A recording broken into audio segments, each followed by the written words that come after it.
Bonjour, voilà ma petite vidéo du week-end qui va être, je pense, assez courte puisque voilà, il s'est passé des choses sur le marché, vous avez certainement suivi.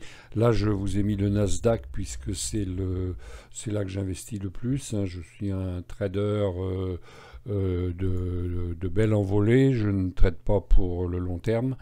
J'essaye de trouver des titres qui s'envolent et je sors dès que j'ai un bon gain avec un stop serré, voilà. Bon, donc le Nasdaq, eh bien voilà, on peut dire que depuis donc 2020, bah ça monte, ça monte, ça monte, ça monte.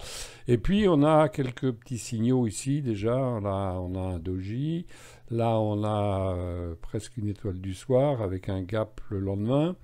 Nous revoici encore ici. Donc là, c'était vendredi dernier avec encore une étoile du soir. Là, avec un gap baissier le lundi. Donc ça n'a pas tardé, évidemment. Baisse, pullback et on est reparti. Alors, est-ce que ça va durer un certain temps? Certainement, mais de toute façon, hein, c'est voué à remonter un jour. Il faut simplement faire attention. Donc si vous investissez pour le long terme, hein, il n'y a pas de panique, hein, on est toujours au-dessus de la moyenne 200, on est juste sur la moyenne 55. Bon, par contre, la moyenne courte, 21, ça baisse. Les points SAR sont apparus, on est en rouge, donc on est entré dans une tendance baissière.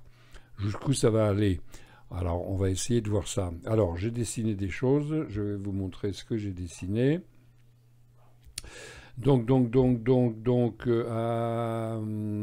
Afficher les objets, c'est pas... Si, ça doit être ça. Ah oui, voilà, bien. Alors, on a donc un long canal, haussier, là, tranquille. Et puis, on a tapé en haut, une fois, deux fois, trois fois, quatre fois, cinq fois, six fois. Hein, on est en journalier ici. Et donc, on voit que, ici, avec cette étoile du soir, le gap le lendemain, on descend, pullback, le gap, on est revenu au milieu du canal. Un point SAR est apparu, on descend. Deuxième point SAR, on descend, on remonte, on repart. Ici, on a un beau doji pour la clôture de vendredi. Bon, la chute est de 5%. C'est bon, c'est pas bon à prendre, mais c'est pas non plus catastrophique, sauf que je vois des choses. Donc, vous voyez, j'ai dessiné ici ce qu'on appelle la tête et épaule. Bon, elle n'est pas parfaite, hein, l'épaule devrait être là, mais c'est toujours une indication. Donc ça apparaît dans une tendance haussière. Bon, excusez-moi pour le tout. Donc ça apparaît dans une tendance haussière, donc on va avoir une correction. C'est pas un changement de tendance, à mon avis, mais bon, on ne sait pas hein, jusqu'où ça peut aller, mais bon. Ce qui va se passer donc d'après ça, on a donc la hauteur de la tête avec la base ici du cou, ici. On prend cette hauteur-là, on la repasse, on la reporte à la cassure ici, et on aurait donc déplacé le rectangle, voilà. Et on aurait donc, si elle se confirme, hein, elle n'est pas finie là, hein, donc on a l'épaule à faire, on a le pullback et puis repartir. Donc on a le temps, mais c'est à surveiller quand même. Et donc on aurait un retour, a priori, déplacer la ligne, voilà. Voilà, on aurait un retour sur les 11 840. Alors là, par contre, ça ferait mal, quoi. Hein. Bon, alors, ça ferait mal pour ceux qui sont encore sur le Nasdaq. Moi, comme je vous l'ai dit, je fais du court terme, donc mon portefeuille, pour l'instant, il est vide. Il est cash, donc prêt à repartir. Donc, si ça se confirme, la tête et épaules, on pourrait envisager éventuellement une baisse donc à partir de là jusque là de 8%. Voilà. Bon, sur le Nasdaq, ça craint. Hein. Bon, on reviendrait sur les 12 000. Comme on dit, hein, les arbres ne montent pas jusqu'au ciel. Donc, vous voyez, regardez, on a eu quand même une hausse vertigineuse là. Bon, il y a eu le creux de la rentrée de 2020. Voilà, et puis hop, on est revenu. Et là, vraiment, on est resté vraiment dans le haut du canal. Là, vous voyez bien, là, on est dans hop, au-dessus de la ligne médiane du canal, et puis, ça y est, le canal est cassé. Alors, on a deux choses ici. On pourrait dire aussi que le canal baissé, on prend la hauteur du canal, on la reporte et ça nous donne encore un objectif de baisse. Donc voilà, moi je ne vais pas vous faire une vidéo de 50 heures puisque je vais regarder ce qui se passe, mais je ne vais sûrement pas rentrer à l'achat en ce moment. Je vais quand même attendre de voir ce qui va se passer et puis un nouveau départ. Le graphique en semaine, vous allez voir, hop, une semaine, hein, vous voyez, donc on a vraiment eu ici le signal, on a une belle englobante ici, une englobante baissière, hein, et elle englobe complètement la bougie ici. On a un gap baissier ici, on a une belle baisse la semaine dernière, hein, c'est les semaines, ça c'est la semaine d'avant, donc ça c'est la semaine du 15 février, là la semaine dernière, gap baissier, et on a aussi un point SAR qui est apparu ici. Alors vous voyez qu'on est resté en fait vraiment sur le milieu du canal, on n'a pas réussi à repartir comme on était arrivé ici, on est revenu sur le bas du canal, on l'a gardé et puis on a une belle envolée. Là c'était tout bon puisque c'était la fin de l'année, là depuis novembre, hein, ça a vraiment bien marché. Et puis là voilà, boum, on est redescendu. Bon, comme je vous disais, moi je suis neutre maintenant sur mon portefeuille Nasdaq. J'ai clôturé tout la semaine dernière. Quelques-unes en perte légère parce que je mets des stops et puis pas mal en gain, je préférais les prendre et puis attendre de voir venir. Donc ça c'est en semaine et donc je crains quand même que si on casse, oui il s'est arrêté pile quand même, hein, c'est quand même magique l'analyse graphique, hein. Il s'est arrêté pile sur le canal qui passe par les... Oh, bien, voilà, donc on attend la semaine prochaine, on va voir où il va clôturer, donc pour moi la semaine prochaine ça va être neutre, je vais regarder ce qui se passe. Alors pour info c'est la même chose sur le CAC 40, hein, j'ai fait déjà des vidéos sur le CAC 40, malheureusement je crains qu'on aille, bon ce ne sera pas un crack, hein, mais ça sera une belle correction, puis ça va faire du bien, ça va permettre de rentrer sur des bons titres un peu plus bas, et puis voilà quoi. Donc ici vous voyez le TDI, hop, on croise là, donc c'est le canal est très serré, hein, vous voyez, on prend à peu près ici, là, il est quasiment, hein, voilà, on est dans un canal là quand même assez serré. Alors, hein, je prends toujours l'exemple, là vous voyez c'est un tuyau, il y a l'eau qui arrive, et puis le tuyau se referme, donc il y a de la pression. Quand il y aura une percée d'un côté ou de l'autre, piche, ça part. C'est imagé, hein.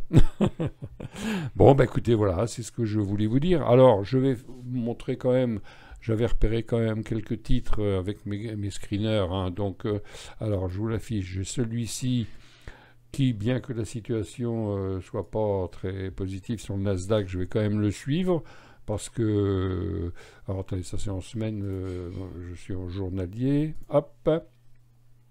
Donc je vais quand même le suivre, l'ouverture, bon, pour la beauté du geste et puis pour que je vois si mes screeners sont toujours, enfin m'apportent toujours des bons titres. Donc là on croise le TDI, c'est bien, il y a des volumes énormes au-dessus de la moyenne. Et ici on a cassé un canal qui vient quand même de très loin, hein. Le canal, hop, il vient de 2020, hein, et on a une belle progression. Cela dit, le titre n'est pas cher, 15 $, donc c'est des titres qui peuvent très bien s'envoler sans problème. On va regarder donc où il intervient. Donc matériaux de base, en ce moment, ça marche. Et ça sera la reprise après la crise, j'espère. Et ce qu'on peut dire donc d'autre ici, c'est que la hauteur de la hausse pourrait être, hop, je prends ça, je calcule ici, hein, en général c'est la hauteur du canal, on duplique, on le met à la cassure du canal, et donc on pourrait envisager, hop, voilà, on pourrait envisager qu'ils viennent, hop, on va prendre une ligne qui parle, voilà, pour envisager un objectif ici, C'est pas mirobolant. On va regarder en vert ce que ça donne. En admettant qu'on achète donc à l'ouverture, on aurait un premier objectif à 10. Bon, c'est pas... Après, ça peut partir, mais l'avantage d'avoir cet objectif, disons, assez précis et assez possible, en fonction de l'analyse graphique, toujours, hein, et ça permet de placer son stop, donc très rapidement, à 0. Et puis après, bah, on attend.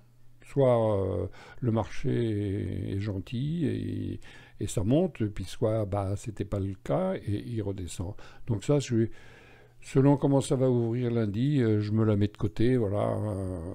Bon, alors j'en avais vu une autre aussi qui me paraissait intéressante. Voilà, donc c'est celle-ci. C'est une action pas très très chère non plus. Et alors, ce qu'il y a de bien sur celle-ci, c'est que bon, le screener l'a détecté déjà mercredi dernier, le 24. Elle a fait une consolidation puisque la semaine a été dure quand même, mais malgré tout, il est quand même reparti à la hausse. Donc il est à plus 30. Bon, le moins, c'est parce que c'est montré et à moins par rapport au prix actuel, mais en fait, il est à plus 3,38. On aurait presque pu mettre un stop si on l'avait acheté. Mais pour l'instant, je surveille les bandes de Bollinger, c'est bon. Les poinçards, c'est bon. Et là, ce qui me fait hésiter, donc, c'est ce fameux aileron de requin là, qui est déjà formé et qui donc est voué à redescendre sur la moyenne ici. Donc je vais le surveiller, mais je ne vais pas rentrer. Mais sinon, j'ai un bon signal avec des volumes ici. Hein, il est parti, mais bon. Et j'en avais un troisième, et puis après je vais vous laisser. Voilà, j'ai celui-ci qui a été détecté quand même le 24 février. Un gap haussier, un petit gap haussier. Bon, et c'est une action pas chère, dans les 10-12 $, donc c'est ce genre d'actions qui sont vouées à l'envol. Hein. Alors, qu'est-ce qu'on pourrait dire? On pourrait dire qu'il vient d'un squeeze assez serré, puisque si on prend un canal... Viens ici, toi, canal. Si on prend un canal du plus bas, alors bon, là, il est parti, et puis ensuite, il a fait plus bas ici. Voilà, on prend le plus bas ici, hop, on prend le plus haut ici, et donc on voit, il a tenté ici, il est revenu sur la moyenne mobile 21. Ici, il y avait un beau signal d'achat, avec des volumes énormes, et il est parti. Comme c'est une action à 11, bon, on peut éventuellement voir s'il y a un petit pullback pour rentrer dessus. Alors, ça pourrait donner quoi comme objectif? Donc, le stop serait à 5%. Voilà, le stop serait à peu près là. C'est ce que je fais, moi. Je mets mes stops à 5. Je prends 5% de mon portefeuille et je mets un stop à 5% de mon investissement, ce qui ne fait pas grand-chose, hein, ça fait 0,25 sur le capital complet, donc c'est le genre de risque qu'on peut prendre tranquillement. Donc là, si on achète, en admettant qu'ils partent, on peut mettre le stop ici, voilà, et aller chercher ce qu'il voudra bien nous donner, sachant que ma technique, c'est simple, voilà, si, en admettant que j'ai acheté ici, mon stop étant placé ici, hop, voilà, je vais donc dupliquer cette hauteur une fois, je duplique 2 fois, et qu'est-ce que ça veut dire? Ça veut dire simplement que si le titre arrive entre les deux ici, c'est-à-dire qu'il a gagné ce que j'étais prêt à perdre. Donc, dans ce cas-là, je mets mon stop ici, je mets mon stop à 0. Oui, c'est ça, je remonte mon stop et je le mets à 0 là où j'ai acheté, en admettant que j'ai acheté ici. Il est arrivé ici, et là, voilà. Et quand il arrive ici, 2 fois ma mise, je me mets sur 1 fois la mise. Et après, je le laisse grandir. Ou revenir. Ça, le marché décide. Donc celle-ci, elle me plaît bien, hein, parce que, vous voyez, on avait un squeeze, là, pas mal. Hein. On a essayé, on a fait un petit retour, et puis là, on est parti. Les moyennes mobiles 21 va en haut, la moyenne mobile 55 va en haut, les bandes de Bollinger sont super écartées. Il a clôturé 1, 2, 3 fois au-dessus des bandes de Bollinger.